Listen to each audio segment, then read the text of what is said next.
Hello, welcome to Today in History. It's the 19th of August. Let's get cracking. So let's go back down history lane. And the year is 1274. I don't believe any of us was around then. So this is what happened on this day. This guy is called Edward I. So on this day, he was crowned King of England at Westminster, presumably Westminster Abbey. Okay, so that's where traditionally kings and queens of England have been crowned. Let's move on to the year 1791. And this man is called Benjamin Banneker. He published his first almanac on this day, the 19th of August, 1791. He was a free African American almanac author, surveyor, landowner, and farmer who had knowledge of mathematics and natural history.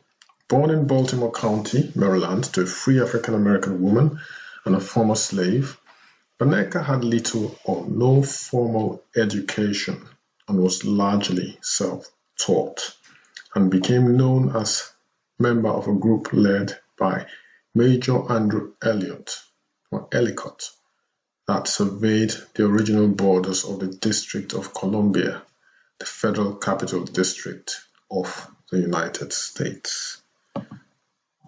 Let's move on to the year 1839. Louis Daguerre has received a lifetime pension from France in exchange for his recent invention, a process, wait for this, by which visual impressions from a camera are transferred to metal plates. France announced the technology is free to the world.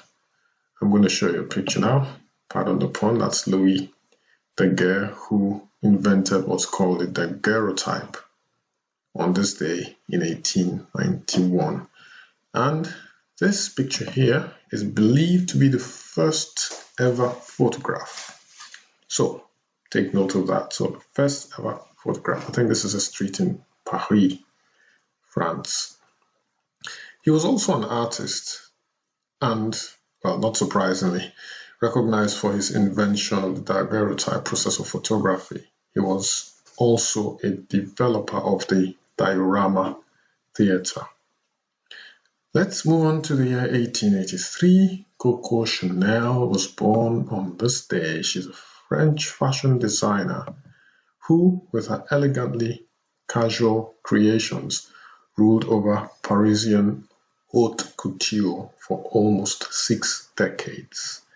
So that's Coco Chanel. In case you didn't know what she looked like, I didn't until today. That's the elegant lady for you who started the worldwide fashion chain or fashion empire of Coco Chanel. On this day, this man was born, or rather, he wasn't born on this day. He became president of Germany. His name, you might have guessed it right. The year was 1934, so your guess is right. His name is Adolf Hitler. So in German, it's called Führer. So Führer means think, leader, and Reichskanzler means chancellor. So he became leader and chancellor of Germany on this day in 1934. We all know the story of how he, slaughtered millions and millions of Jews, especially. I think it was 6 to 7 million Jews. So that's Hitler, who rose to power on this day. I'm going to read a bit, just a little summary. So on August 19, 1934, Adolf Hitler, already Chancellor, is also elected President of Germany in an unprecedented consolidation of power in the short history of the Republic.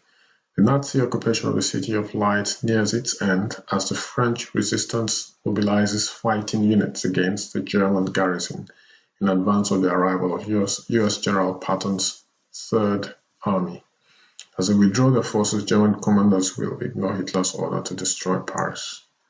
Anyway, this is Hitler, who became president on this day, or chancellor. Let's move on to the year 1946. Bill Clinton is born on this day. William Jefferson Blythe III, also known as Bill Clinton, is born in Hope, Arkansas. His father died in a car accident before he was born, and young Bill later took the last name of his stepfather, Roger Clinton. Okay, so his name was Blythe. His last name was Blythe. In 1992, Bill Clinton, or Bill Blythe, would be elected as the 42nd President of the United States. By his own account, Clinton was inspired to enter politics after meeting President John F. Kennedy at the White House as a high school student. He attended Georgetown University and won a Rhodes Scholarship to Oxford in 1968, then received a law degree from Yale. So it's interesting how young people, how malleable young people are, how impressionable they are. So be careful what you expose to a young person, because that could alter their perception of life forever. That could change their fate forever. So always put positive images in front of young people, teach them to strive harder, teach them to be ambitious, teach them to love learning. You'd be amazed how far they would go. And by the way, I'm sure most of us know what Bill Clinton looks like. My apologies for leaving that photograph on for too long. So that's Bill Clinton. Seems to be always happy, always smiling. He's got a cheerful demeanor. So born on this day in the year 1946. So happy birthday, Mr. President. He is 74 today. Let's move on to the year 1954. American theoretical physical chemist Linus Pauling, the only person to have won 2 unshared Nobel Prizes, died on this day. And the year was 1954, and that's the man there, Linus Pauling. Again, he is the only person to have won 2 unshared Nobel Prizes, one in chemistry in 1954 and the Peace Prize in 1962. Nobel Peace Prize. His name, again, Linus Pauling. 1963, NAACP, which stands for the National Association of the Advancement of Colored Peoples. The Youth Council begins sit-ins at lunch counters. And this picture is an original. This is exactly the picture of what happened on this day. So 13 children sat down in Oklahoma City and changed the course of American history. So it was today, like I said earlier, and members of the Oklahoma City NAAC Youth Council walked into an all-white drugstore chain downtown. They sat at the lunch counter and politely asked for hamburgers and cokes. And guess what? They were not surprised when their requests were refused, nor when they were asked to leave. So that didn't surprise them as well. They sat in peaceful protest, letting the insults and glares from white customers roll off their backs, patiently waiting to be served. That was big of them. Obviously, they would have been coached by their teachers and parents and so on to keep their calm, keep their cool. And this sitting, peaceful protest, this sitting changed the course of history. So kudos to these kids who, stood up, or in this case, sat down for what they believed in. And shame to those adults who traded insults on young kids. All they wanted was to be treated equally. They're human beings. All they wanted was to be treated equally. And it's good that America has moved from this time in its dark history to a more progressive country. There's still a lot that needs to be done, but we're moving in the right direction. It's not just the United States. Most countries around the world have advanced from this sort of behavior and this sort of retrogressive thinking. small-mindedness by, unfortunately, a small minority of people. Anyway, that's what happened on this day 62 years ago.